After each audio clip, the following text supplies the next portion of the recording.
Reuven Brocha, as we ready ourselves for Kabolas Torah, and doing so in lockdown, permit me to share a few words about what the Torah that we're accepting really means.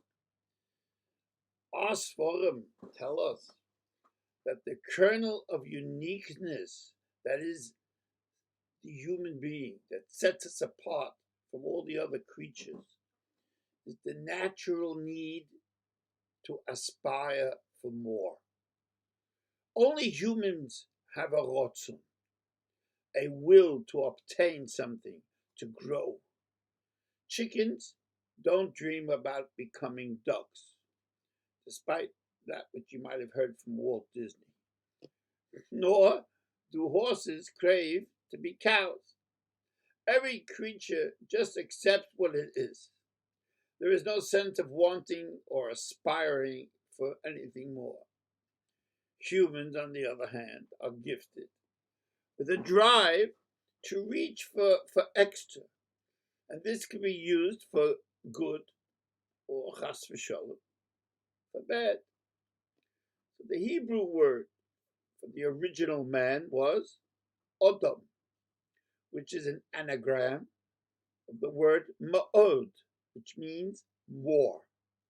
Thus, we see that the rotzon was the defining element of the human being from the first moment that he set foot on the earth. Our tzaddikim explain that the essence of rotzon is found in women. The word rotzon has the same numerical value as the word makor, which means the source. It also is used by Chazal to describe the place from whence a woman gives birth. So rotzon therefore derives from the source of life, the mother. A perfect example of this is the name which Rochel gave her firstborn son. The matriarch had struggled for years until finally her prayers were answered and a boy is born. What's her response? Call him Yosef, because I want another. Kedusha is found in the neshama that wants more. It wants more attachment to Hashem. And this has always been the unique provenance of our holy mothers. Shlomo Melech counsels us. He says, listen, my son, to the Musa of your father, and don't neglect the Torah of your mother. So what specifically is this Torah's imecha, this mother's Torah? We haven't seen any of it, we haven't seen it advertised in any brochures from the seminaries, nor advertised in Beis Yaakov. It is simply this rotzon. It's our holy mothers who have, throughout generations, transmitted the rotzon, the will to be a yid. Even when spouses are depressed and feeling lost, it is the wife who could bring hope. Chazal tell us, Isha keshera oiseh lerotzon ba'ala. The good wife is one who does the will of her husband. Now, read literally, this doesn't sound very politically correct. And actually, I wouldn't advise any bocher to mention it in a shidduch. However, the Sfas Emes comes along and he explains the statement differently. He tells us, the good wife is the one who makes the rotzon of her husband. When things are difficult, it is she who can create the sense of hope for the husband. With this, we may be able to begin to see some light in terms of our present situation. Even in the land of lockdown, general society has turned its head away from spirituality. They lost the gift of rotzon in their humanity.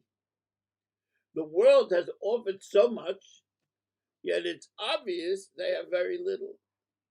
B'nai Yisrael, we have to stay true to who we are. We never needed our women more. Their sense of appropriateness, their clarity, their spirituality, their ability to inspire. The Rebbe, she taught generations just by being the steady, clear clarity of a flame of Yiddishkeit. Torah isn't something that can be taught in a school. It has to be experienced. If you saw and you met in the Rebbetzin, she inspired just by the clear understanding of what Kaviyuchel the Eibishter wants from us. And although I never saw her davening, she always davened. If I'd walk in the room, she'd close the sitter, because this was her time with the Eibishter Kaviyuchel. We have to allow the holy mothers of Klal Yisrael to regain their essence and foster the Torah Zimecha in our young. When I was a bocher, I was zeichen to be in Eretz Yisrael with the Bava Rebbe Reb Shlomo Zeicher Tzadik Levracha. And I remember they held a huge meeting of all the Sharas Apleita in Eretz Yisrael. They came from Tel Aviv and from Yerushalayim, most of which, a great proportion of which were not from. They had given up, they had been broken. And the Rav, in his dynamic fashion, he gave a drosha to these women, to these men, sorry. And he said, Gedenkshe Ingelat, Gedenkshe, remember your mothers, remember the mamas, die gestanden bei der Licht. He was crying, they were crying. This was the memory that brought these Jews back. This was the one place, the Nakuda, that every Jew understood. Die gedenkst da, Mama, wie sie gestanden bei der Licht. There's so much working against this simple need nowadays. And that's why it's so important to regenerate. Dafka in this lockdown. The moment a mother spends singing to her child, saying Kriya Shema, listening to his or her woes, this is priceless. A mother's caress, her tears, this is the stuff of Torah Zimecha. It's where it all began. May we all be zoicha through the merit of the Torah Zimecha to see ourselves coming out of this lockdown with a new sense of what Kabolas Torah really is, the clarity and the illumination that our mothers bring to the Yiddishkeit that is ours.